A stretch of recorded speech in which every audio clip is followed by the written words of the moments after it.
Olá, sejam bem-vindos a 20 Training Coaching. Sou o Diogo Lasuchenski, esse é o nosso tradicional informe diário para índices americanos e europeus, válido para esta quarta-feira, 7 de agosto de 2013. Lembrando que estamos nas redes sociais, @21TC Brasil no Twitter e Investidores Idoso no Facebook. Vamos aqui então com o nosso calendário econômico. Estamos aqui às 2h45 da manhã, consumo na Suíça, IPC suíço, mensal e anual, volatilidade aí para os pares relacionados ao dólar franco. Às 6h30 da manhã, relatório da inflação na Inglaterra. Temos aqui também produção industrial alemã mensal às 7 da manhã. Já às 9h, IPC anual do Brasil. Licenças para construção no Canadá mensal. Seguimos aqui, temos leilão das notas do Tesouro de 10 anos para os Estados Unidos às 2h. Discurso do Bernanke às 3 da tarde. Conta corrente no Japão às 8h50. Também temos novos postos de trabalho para a Austrália às 22h30 e taxa de desemprego também australiana nesse horário. E balança comercial chinesa, exportações anuais e taxas de juros no Japão. Seriam essas as principais notícias. Vamos então aqui com a nossa tradicional plataforma MetaTrader.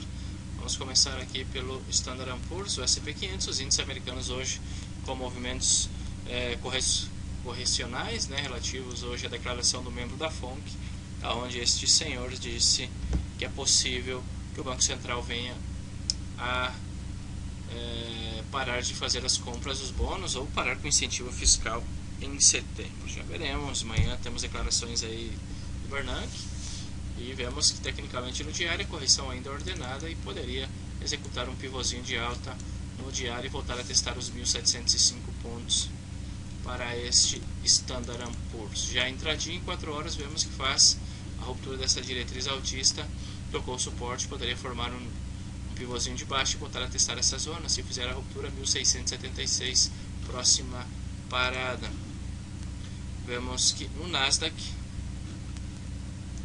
praticamente a mesma situação, repique, correção ainda ordenada, poderia também, deixando aí uma cola de piso, poderia fazer um pivôzinho de alta aí no diário e voltar a testar os 3.140 pontos neste Nasdaq sem nenhum problema em 4 horas, respeitando aqui essa diretriz altista. Em caso de que faça a ruptura, teria fluidez até os 3.079 pontos este Nasdaq. Já o Dow Jones é o índice mais debilitado dos americanos. Vemos que não conseguiu fazer a ruptura aqui da máxima da semana anterior dos 15.596 pontos, apresentando aí uma velha envolvente. Veremos se fará uma correção mais profunda, poderia fazer uma visita aqui nos 15.270 aproximadamente essa diretriz no semanal. No diário temos aqui uma zona de suporte, em caso de que faça essa ruptura, os 15.335 poderia ser o seguinte suporte, e se romper essa zona aí sim poderia apresentar uma correção um pouco mais profunda, inclusive até os 15.230 aproximadamente no diário.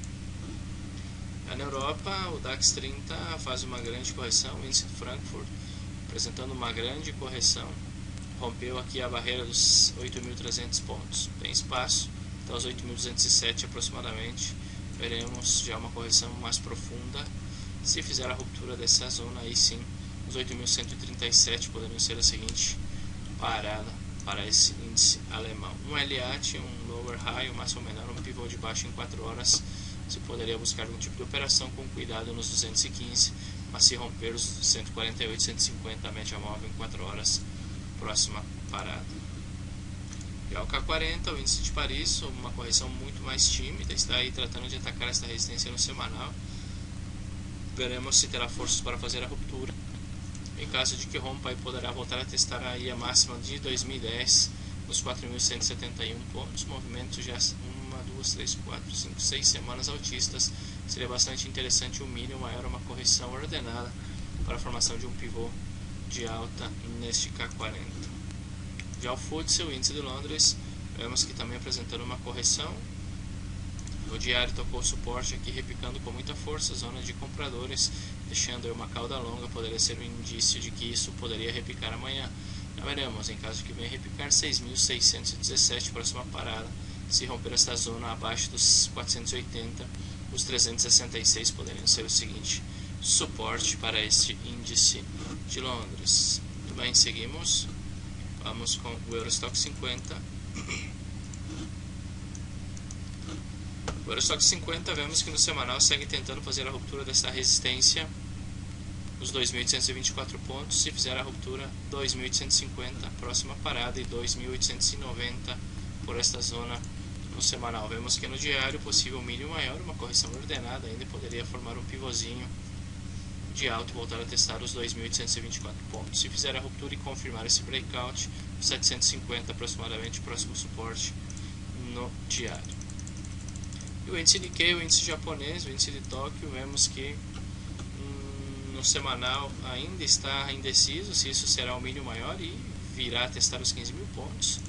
Ainda está indeciso, não sabe se fará esse movimento, o índice japonês, ou se fará esse movimento e voltará a testar os 13.500 pontos nesse suporte no semanal. No diário, vemos que ainda é um possível mínimo maior, deixando aí uma cauda, poderia executar um pivôzinho de alta para vir a testar aqui aos 14.500 aproximadamente no diário. Muito bem, vamos estar aí acompanhando. Os índices mais me chamam a atenção são o DAX 30 para uma eventual pressão vendedora, o K40 para uma compra, e os americanos devemos esperar porque amanhã é dia de declaração da FONC. Assim que isso é o Jogo da Suficiência, espero vocês amanhã no nosso canal. Um abraço e fiquem com Deus. Tchau, tchau.